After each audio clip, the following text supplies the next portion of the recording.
parole de Dieu ensemble. Alors, on avait commencé sur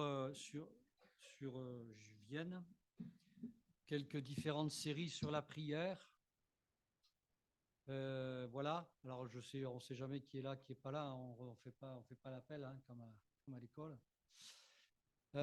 Mais c'est bien aussi de pouvoir, dans les différents lieux, en tout cas quand c'est possible, de pouvoir aussi partager ça avec le maximum de frères et de sœurs, surtout concernant quelques sujets, et le sujet, si je puis dire, plutôt le ministère de la prière.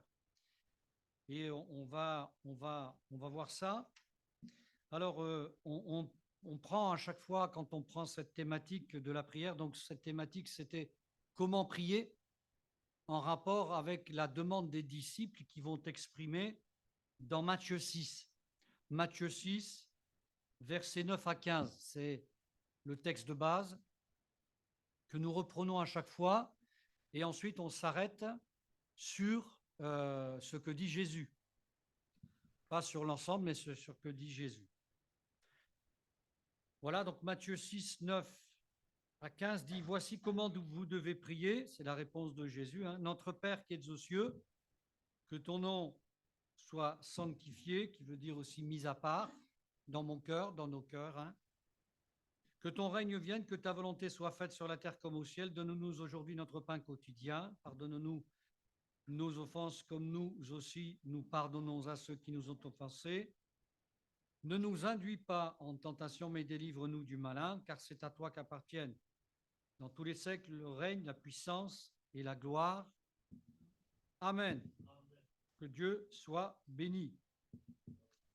Alors, dans cette partie, que moi j'avais appelée cinquième partie, puisqu'il y en a eu plusieurs, avant et puis après celle-ci, eh bien c'est la volonté de Dieu, que ta volonté soit faite. Avant d'aller plus loin, je vais vous citer quelques citations, si vous cherchez dans votre Bible, dans votre concordance, quelques textes qui parlent de la volonté. Voilà, dans plus ou moins tous les domaines, un texte important, fondateur par exemple dans Matthieu 12, 50, je vous le lis dans version parole de vie. Oui, si quelqu'un fait la volonté de mon Père qui est dans les cieux, cette personne est mon frère, ma sœur, ma mère, etc. Vous voyez que ce n'est pas anodin de faire la volonté de Dieu. Ce n'est pas tout de le dire. Voilà un des textes. Il y a aussi dans Matthieu chapitre 21, verset 31, c'est la parabole, vous savez, des deux fils. Il y en a un qui dit tout de suite, « Ah oui, moi je veux faire la volonté », mais il ne la fait pas. Et il y en a un qui dit non. Vous savez, des fois on dit non, non, non. C'est comme, on appelle ça des fois l'esprit de contradiction.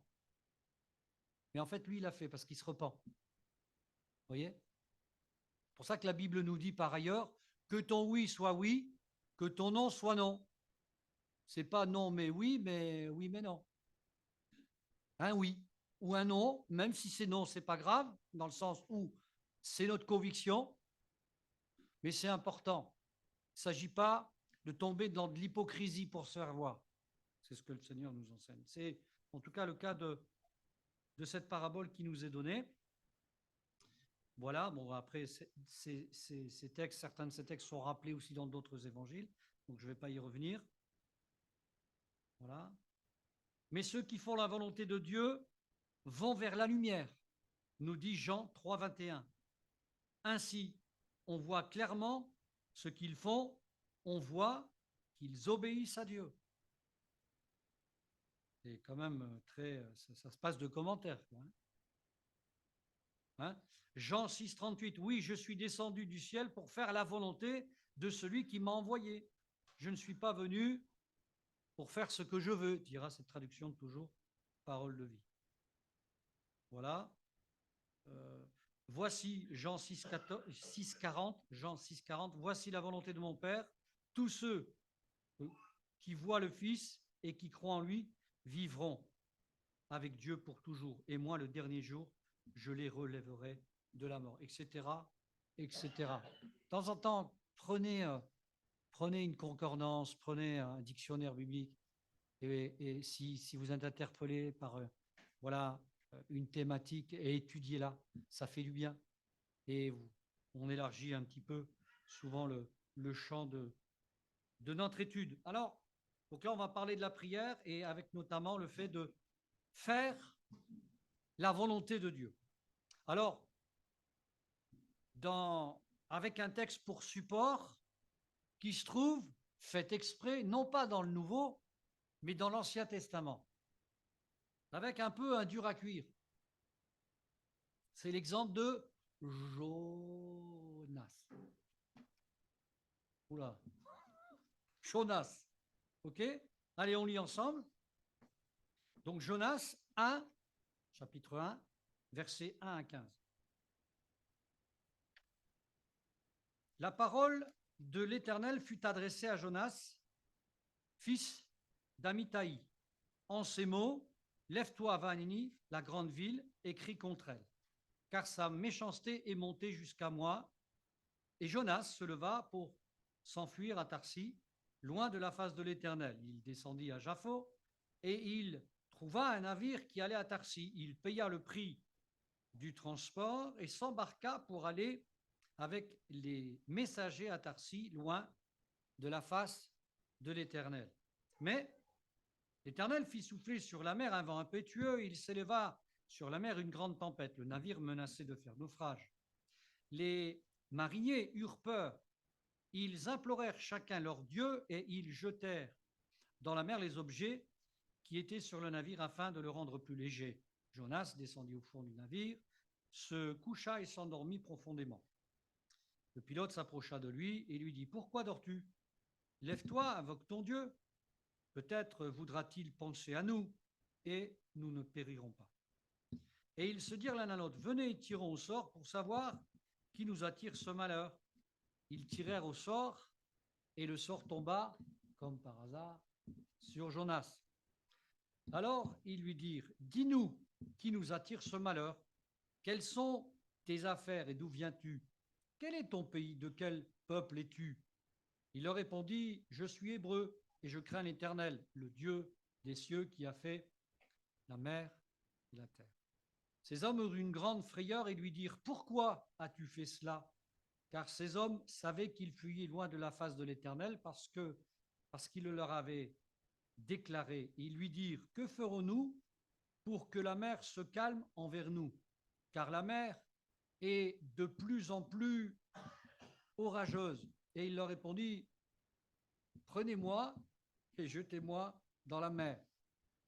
Et la mer se calmera envers vous, car je sais que c'est moi qui attire sur vous cette grande tempête. » Ces hommes ramaient pour gagner la terre, mais ils ne le purent, parce que la mer s'agitait toujours plus contre eux. Alors ils invoquèrent l'Éternel et dit « Ô Éternel, ne nous fais pas périr à cause de la vie de cet homme, et ne nous charge pas du sang innocent. Car toi, Éternel, tu fais ce que tu veux. » Puis ils prirent Jonas et le jetèrent dans la mer, et ils furent et la fureur de la mer s'apaisa. Ces hommes furent saisis d'une grande crainte de l'Éternel, et ils offrirent un sacrifice à l'Éternel et firent des vœux.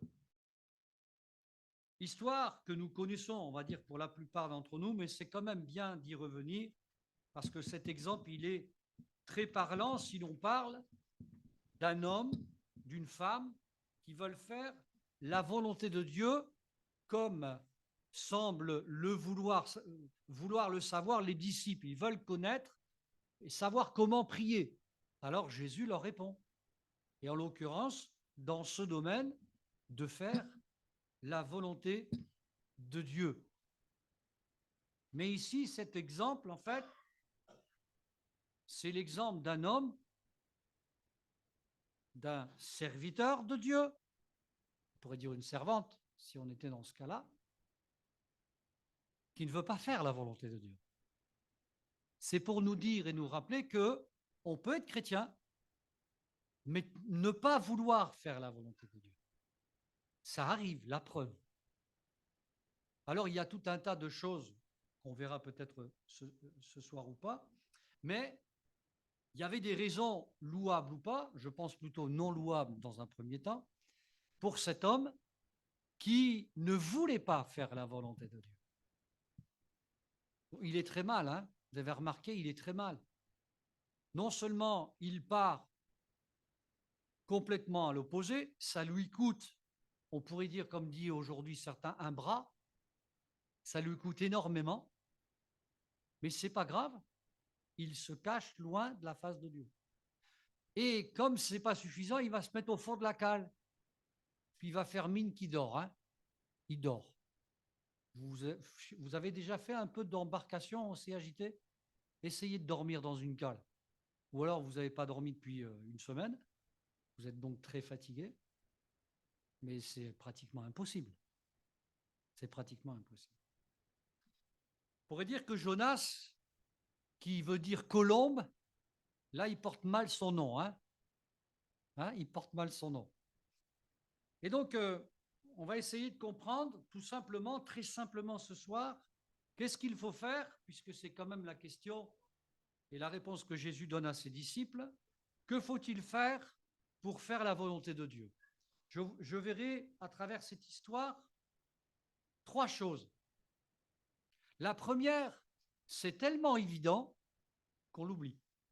Vous avez remarqué, des fois, c'est tellement simple qu'on oublie. On cherche des choses compliquées. Le premier point pour faire la volonté de Dieu, c'est la connaître. La connaître.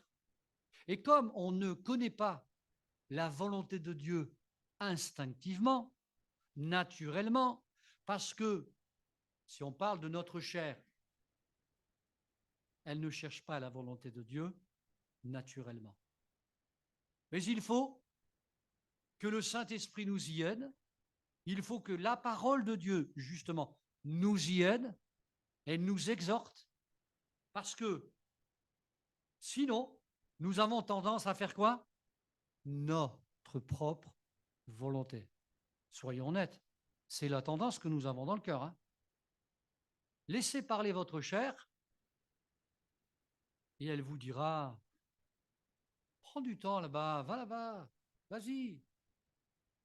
Parce que tu vois, tu n'as pas besoin, laisse faire les autres, etc. etc. On connaît le manège, on connaît le discours de la chair. C'est pour ça que la Bible nous apprend à nous soumettre à la volonté de Dieu. Mais avant de pouvoir nous y soumettre, il faut la connaître. Tout à l'heure, tu as dit quelque chose de très important. Le baptême, c'est le début de l'engagement. Et pour s'engager, il faut le faire avec une pleine conviction. Mais si on n'est pas informé, comment pourrions-nous nous engager pleinement? Alors la parole nous y aide. Donc il faut la connaître. Le texte a commencé comme cela. La parole de l'Éternel fut adressée à Jonas. C'est la parole de l'Éternel. Ce n'est pas une parole en l'air. Aujourd'hui, ça veut dire quoi pour nous? Eh bien, ça veut dire que le Seigneur peut nous parler un dimanche. Peut-être que le Seigneur, il nous a parlé ce matin, à travers notre lecture quotidienne. Permettez-moi de vous dire que votre lecture quotidienne n'est pas en deçà, n'est pas amoindrie d'une prédication un dimanche matin. C'est la même parole. Elle a la même teneur, la même importance. Ce n'est pas parce que c'est un pasteur qui parle ou quelqu'un derrière un micro qui c'est plus important. C'est juste parce qu'on est plusieurs, c'est tout. C'est le moment collectif. Mais le Seigneur parle tantôt d'une manière et tantôt d'une autre, que ce soit un lundi, un dimanche, un vendredi, peu importe, soit la nuit, le jour, pourvu qu'on soit attentif et qu'on écoute. Et là, c'était la même chose pour lui. La parole de l'Éternel lui a été adressée. Il n'y avait que lui, et personne d'autre que Jonas. Mais c'est passé là, quoi.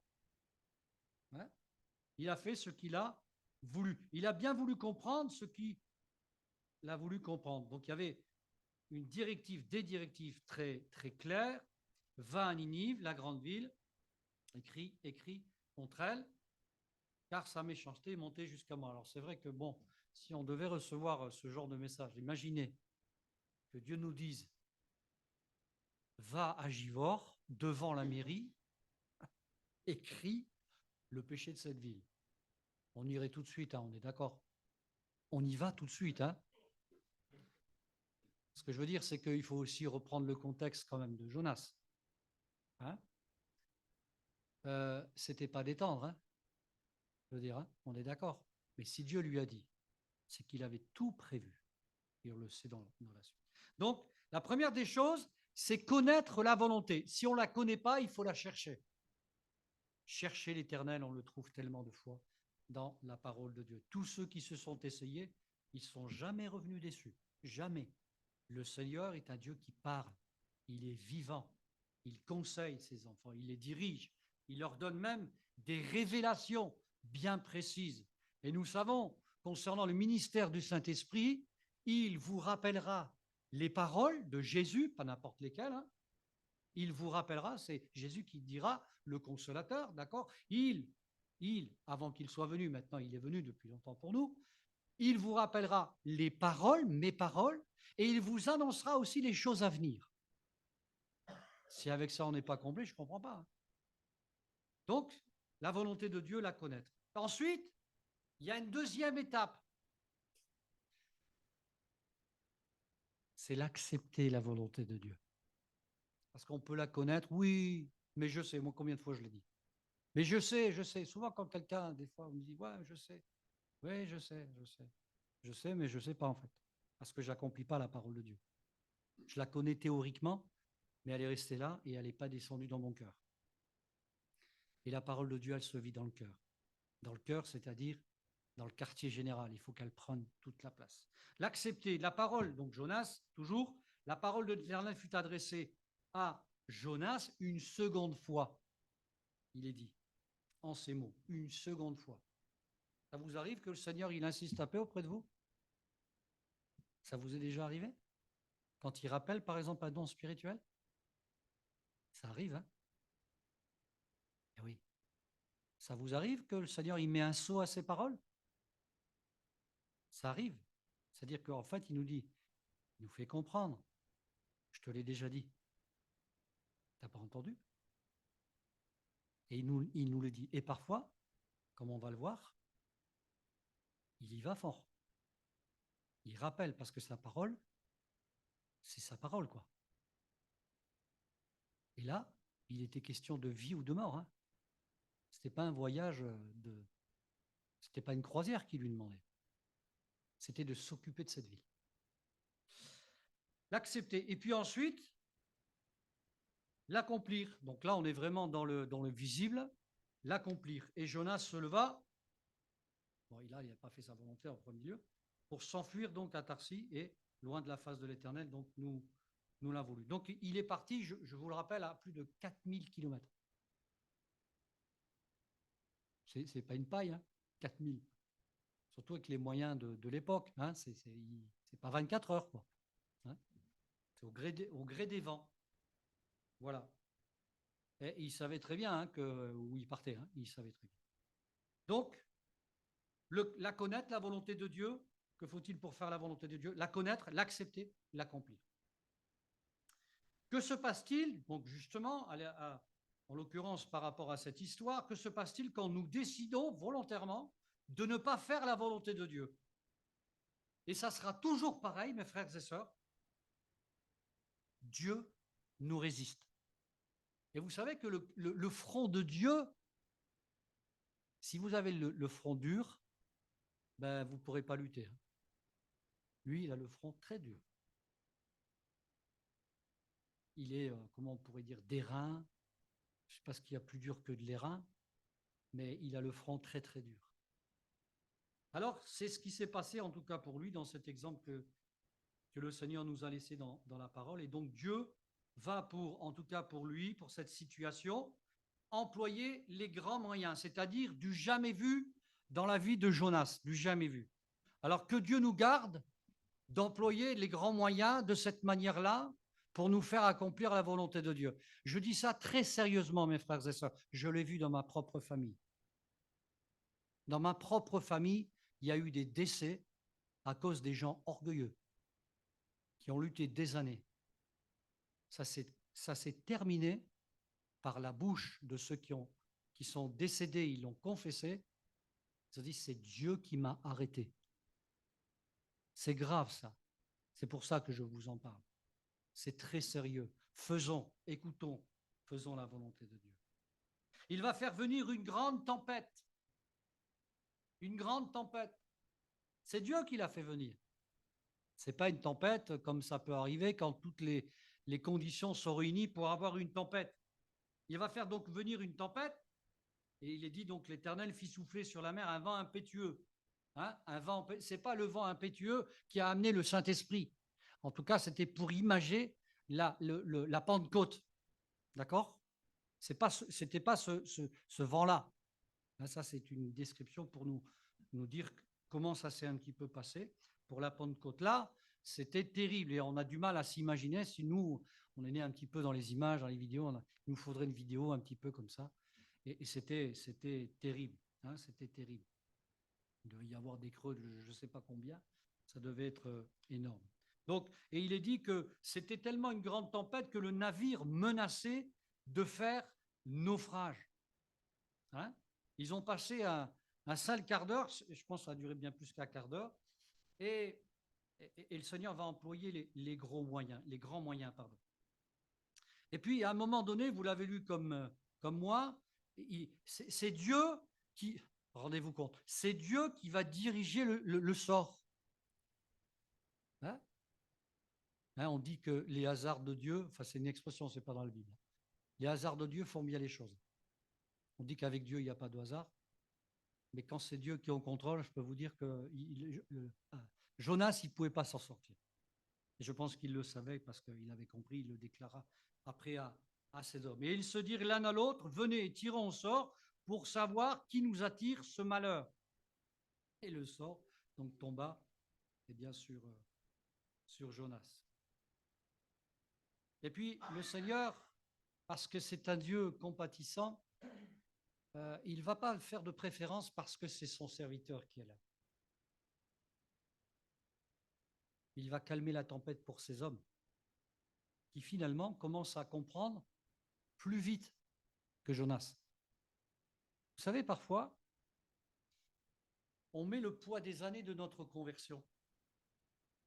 Et parfois, on tombe presque, je vais le dire comme ça, presque dans l'orgueil, parce que, mais souvent, il y a parfois des fois des gens qui viennent à peine de venir à la foi, c'est comme si qu'ils savaient déjà plus que nous. Nous, on a oublié. On a oublié. Et Jonas, il avait oublié. Jonas, il a fait n'importe quoi.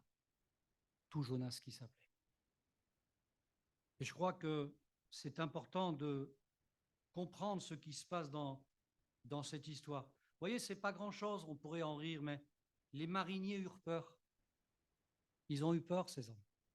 Jonas a risqué la vie de ces hommes. C'est terrible, ça, de jouer avec la vie des gens. En s'opposant à la volonté de Dieu, il a provoqué non seulement le risque que cette ville ne se repente pas, mais il a provoqué de la peur, de l'incompréhension chez ces hommes. Alors, Dieu va utiliser ces hommes et il va révéler à ces hommes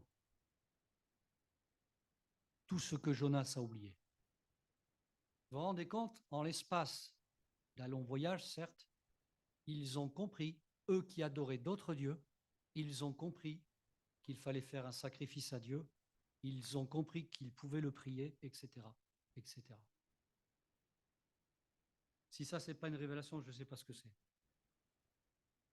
Et voilà Jonas qui se retrouve, vous le savez, hein, dans le grand poisson.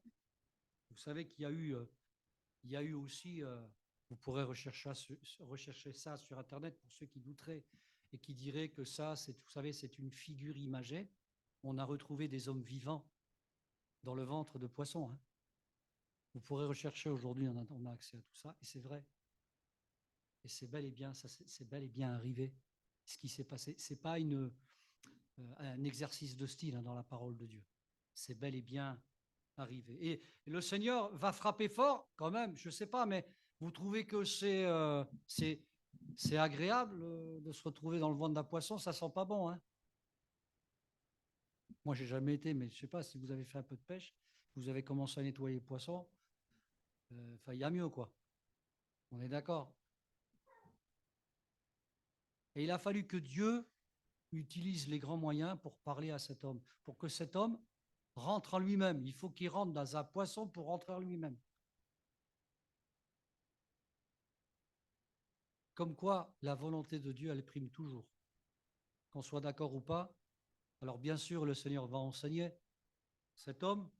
On ne sait pas finalement d'où lui vient cette dureté de cœur. On ne sait pas trop. On ne sait pas. On sait très peu de choses de Jonas, à part cette histoire. Mais il semble qu'il soit devenu dur d'entendement. Il semble que son cœur est sec pour faire la volonté de Dieu. Il a du mal à aller dans cette ville. Peut-être qu'il y a souffert, peut-être qu'il a entendu des choses qui lui ont fait peur, peu importe. On sait qu'il n'y va pas, quoi. Enfin, il n'y va pas, il y va à reculons, en fait. Et pourtant, le Seigneur, eh bien, il est au-dessus de cela parce que sa volonté, elle prime, parce qu'il y a des gens dans cette ville qui ne savent pas distinguer leur droite de leur gauche et qu'il veut les sauver. Et pourtant, on n'est pas dans le Nouveau Testament. Et de la même manière, il envoie son serviteur. Que Dieu soit béni. Alors, on va terminer très simplement en se disant, mais que se passe-t-il quand nous décidons de faire la volonté de Dieu? Eh bien, comme à l'habitude, Dieu fait grâce. Dieu fait grâce. Parce qu'il n'a pas envoyé son serviteur pour condamner cette ville sans solution de pouvoir se tourner, se convertir. Vous savez, il fut un temps où il fut des temps dans notre histoire, qu'elle soit française ou pas, où les gens, lorsqu'ils prêchaient l'évangile, ils prêchaient l'enfer. Mais ils ne prêchaient pas la solution pour l'éviter. On faisait peur aux gens. Et l'évangile, ce n'est pas de faire peur aux gens. Ce n'est pas que les gens aient peur de Dieu. C'est juste qu'ils le craignent et qu'ils le respectent. Ce n'est pas pareil. Et je crois que le cœur de Jonas était animé de cette tendance de jugement. Et il avait oublié que Dieu lui avait fait grâce à lui aussi. Et que Dieu lui faisait grâce en se servant de lui. Ne l'oublions pas, nous aussi, en tant que chrétiens et chrétiennes. Alors que se passe-t-il? Eh bien, quand nous décidons de faire la volonté de Dieu, Dieu fait grâce. Dieu fait grâce à la ville tout entière. Mais qu'est-ce que j'aimerais des frères, moi. Vous ne trouvez pas que des fois, on a des miettes? C'est comme ça, hein. Il y en a qui résistent dans les villes, on le sait. On aura de cesse que de prier. Mais une ville entière, s'il n'y avait pas 10 habitants, hein, une ville entière. Je pense que quand il a été là-bas, ben Jonas, il a dû prendre une sacrée claque. Il a dit, mais j'étais fou en fait, complètement fou. Mais vous connaissez l'histoire, il va encore râler après. Hein. Vous le savez, hein, il a peur à l'heure sur les bords, lui. Hein. Et nous voyons que si on fait la volonté de Dieu, même si nos commencements sont petits, parce que ça commence toujours par des petits commencements, on le sait, ne voyons pas le poids des années comme un problème. Je le disais à quelqu'un, vous savez, en tant que chrétien, on rentre toujours dans le travail de quelqu'un. On n'a rien inventé. Le fondement, il est là depuis la croix. C'est la pierre angulaire. C'est Jésus-Christ. Et donc, peu importe l'époque où on est né, on rentre dans le travail de quelqu'un. On n'a pas besoin de se glorifier, on fait la volonté de Dieu, point à la ligne. Et ça, c'est important de s'en rappeler. Et que Dieu nous fasse de voir des villes entières se convertir. Peut-être que vous dites, non, mais ça, c'est impossible. Relisez l'histoire des réveils. Je vous l'ai dit suffisamment. Rappelez-vous le réveil qui a donné, entre autres, les assemblées de Dieu de France dont nous sommes issus. Mais ça a commencé comment? Ils ont dû faire un truc, ils devaient avoir, je ne sais pas, une formule. Ils se sont mis à jeûner, à prier 100 années, 100 ans. Nous, on a déjà du mal des fois à tenir 2 heures. Vous vous rendez compte? C'est-à-dire des générations entières sont nées et mortes dans cette initiative de prière. Et nous, on arrive après, on découvre l'évangile. On a fait quoi? Rien. C'est la grâce de Dieu. C'est la grâce de Dieu. Alors, il a sauvé cette ville, et quand on veut faire la volonté de Dieu, on se rend compte qu'en fait, là, en tout cas, Jonas, lui, il n'y avait pas le même format. Hein. Il était complètement à côté. Lui, il voyait Et là, c'était le format, c'était la ville tout entière que Dieu visait. Hein. La ville tout entière a été... Voilà. Et moi, il dira, je n'aurai pas pitié de Ninive, hein, c'est une discussion qui se fait, la grande ville dans laquelle se trouvent plus de 120 000 hommes qui ne savent pas distinguer leur droite de leur gauche. Hein. Combien on est ici, hein, t'en souviens? Tu m'avais dit 30 000, un peu moins, sur à Vienne, hein, voilà. Ouais, par là. 25. Bon, après, on n'est plus à 5 000 près. Hein. 25, 30. Vous imaginez le travail qu'on a, le pain sur la planche qu'on a? C'est énorme. Alors que Dieu nous aide, parce que ce n'est pas toujours facile de faire la volonté de Dieu. Mais pourvu que nous soyons animés de cette volonté de la faire, la force, c'est lui qui va nous la communiquer. La foi, c'est lui qui nous la donne, c'est lui qui l'a créée, c'est lui qui nous la donne, c'est lui qui l'augmente au fur et à mesure que nous sommes fidèles avec lui, que Dieu soit béni. Je voudrais prier avec vous pour terminer simplement. Seigneur, on te remercie. On veut se souvenir de ce jour où nous avons accepté ta parole sincèrement pour la première fois. Peut-être que certains d'entre nous, nous l'avions entendu tellement et tellement de fois, parfois même dans notre enfance. Mais un jour, cette parole, elle a pris tout son sens pour nous mener au salut, pour nous faire naître de nouveau. Et tu as fait de nous tes enfants. Quel bonheur et quelle grâce. Mais nous ne pouvons pas en rester là, Seigneur, parce que nous avons compris que le deuxième pan de ta volonté, après nous avoir sauvés, c'est de parler de celui qui nous a sauvés. Alors, Seigneur, anime-nous de ton esprit, nous t'en prions. De cet amour, Seigneur, qui s'affranchit de toute convention, de toute peur et d'angoisse. Anime-nous de cet esprit, qui permet de convaincre les personnes, de les amener simplement à la foi. Merci aussi d'équiper ton Église des dons spirituels qui sont inscrits dans ta parole, pour que chacun nous soyons équipés pour mener ce combat de la foi, non seulement en nous-mêmes, mais aussi au milieu de nous et autour de nous, pour que le plus grand nombre, Seigneur, soit sauvé de nos familles, de notre entourage, de nos amis, mais aussi des étrangers que tu nous enverras. Seigneur, nous te remercions pour ta parole, que nous puissions la garder dans nos cœurs tel un précieux trésor, et que jamais tu ne permettes que nous puissions fermer notre bouche à qui que ce soit. Amen. Que Dieu vous bénisse, chacun et chacune. À très bientôt. On se retrouve vendredi pour le programme classique.